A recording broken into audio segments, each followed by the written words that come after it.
Hello, welcome to the Green View Talk podcast.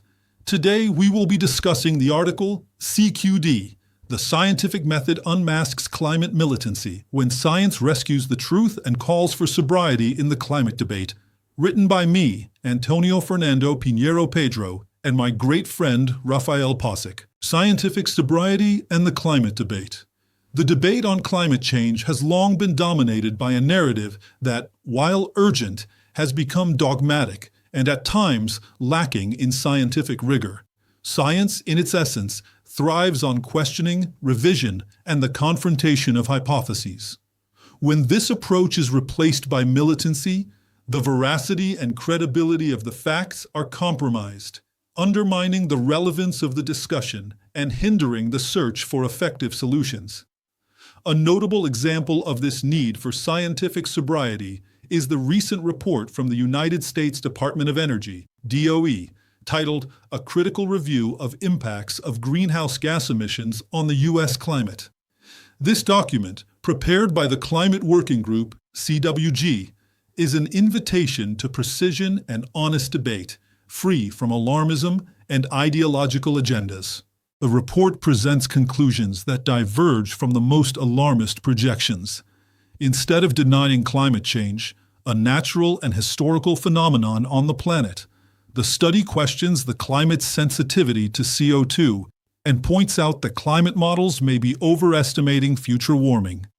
The analysis also reveals that aggressive mitigation policies can be economically harmful, with an almost imperceptible impact on the global climate. The divergence between models and observations. The DOE report highlights a concerning discrepancy between projection models and real data. The analysis of concrete data indicates lower climate sensitivity than that predicted by IPCC models and points to conflicts in several areas: surface and tropospheric warming. Actual measurements do not corroborate the most extreme predictions. Extreme weather events, hurricanes, tornadoes, droughts, and floods do not show a statistically significant increase over time. Sea level, the increase of about 20 centimeters since 1900, does not represent a significant acceleration beyond the historical average. These evidence-based findings show that ideological activism, by relying on catastrophic scenarios, has ignored the natural variability of the climate and the limitations of attribution models. COP30 and the need for sobriety. What we learn from the DOE report is crucial for upcoming major global meetings, such as COP30, which will take place in Belém, Brazil. It is imperative that the conference discussions avoid the polarization and dogmatism that often stifle debate. Instead of focusing solely on restrictions and costs, the agenda should prioritize technological innovation and intelligent adaptation. Science cannot be held hostage by militant narratives. The climate debate needs a solid foundation of verifiable data and a spirit of continuous questioning. Effective policies will not emerge from exaggerated projections, but rather from a precise and nuanced understanding of climate phenomena and their complex interactions.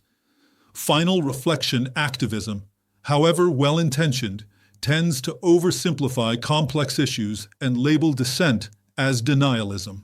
This stance not only impoverishes the debate, but also compromises the credibility of science itself. By transforming a scientific challenge into an ideological battle, activism diverts attention from real solutions and hinders progress. True science, by its nature, is pluralistic and humble.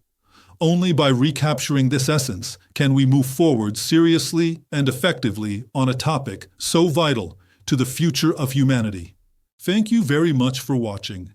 Don't forget to like the video, share your opinion in the comments, and subscribe to our channel, as this greatly helps our information reach a wider audience, transmitting knowledge to all who are willing to listen.